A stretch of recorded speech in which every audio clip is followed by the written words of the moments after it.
Hello friends, welcome to FC channel. இன்றைக்கி என்ன பார்க்க போகிறோன்னா ஈவினிங் ஸ்நாக்ஸ் தான். நீங்களே கண்டுபிடிச்சிருப்பீங்க. ஸோ மழை அடிச்சிச்சு, சரி மழைக்கு சுட சுட சாப்பிட்லான்னு மிளகா பஜ்ஜி செய்கிறோம். ஸோ அது எப்படி செய்கிறது பார்க்கலாம் வாங்க. ஃபர்ஸ்ட்டு ஒரு பவுல் எடுத்துக்கோங்க. அதில் 1 கப் ஆஃப் கடலை மாவு சேர்த்துக்கோங்க. அதுக்கப்புறமா 1/2 கப் ஆஃப் அரிசி மாவு, திரும்ப 1/2 கப் ஆஃப் கார்ன்ஃப்ளவர் மாவு. ஸோ அதுக்கப்புறமா குழம்பு மிளகாய்த்தூள் 1 ஸ்பூன், சிக்கன் மசாலா 1 ஸ்பூன், அதுக்கப்புறமா கொஞ்சமாக தேவையான அளவு உப்பும் சோடா மாவும் நீங்கள் சேர்த்துக்கோங்க.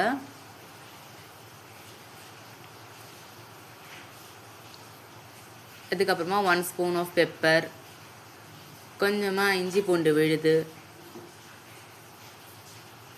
ஸோ எல்லாம் போட்டு நல்லா மிக்ஸ் பண்ணி எடுத்துக்கோங்க. இப்போ தான் கட்டி இல்லாமல் நம்மளுக்கு நல்லா வரும். ஸோ இந்த மாதிரி ஃபஸ்ட்டு பவுடராக மிக்ஸ் பண்ணிவிட்டு நான் 1 டம்ளர் அளவு தண்ணி போட்டு நல்லா கலக்கி எடுத்துக்கிறேன். ஸோ நல்லா கட்டி இல்லாமல் கலக்கி இப்போ இந்த மிளகாவை ஆஃபாக கட் பண்ணி வச்சுட்டு உள்ளே இருக்கிற அந்த சீட்ஸ் எல்லாம் எடுத்துக்கலாம், இல்லைன்னா ரொம்ப காரமாக இருக்கும். இப்போ ஒரு கடாய் வச்சுட்டு அதில் தேவையான அளவு எண்ணெய் போட்டுக்கோங்க. இப்போது அந்த மிளகாவை அந்த மசாலாவில் போட்டு நல்லா டிப் பண்ணி எடுத்து இப்போ எண்ணெயில் போட்டு ஃப்ரை பண்ணிக்கலாம்.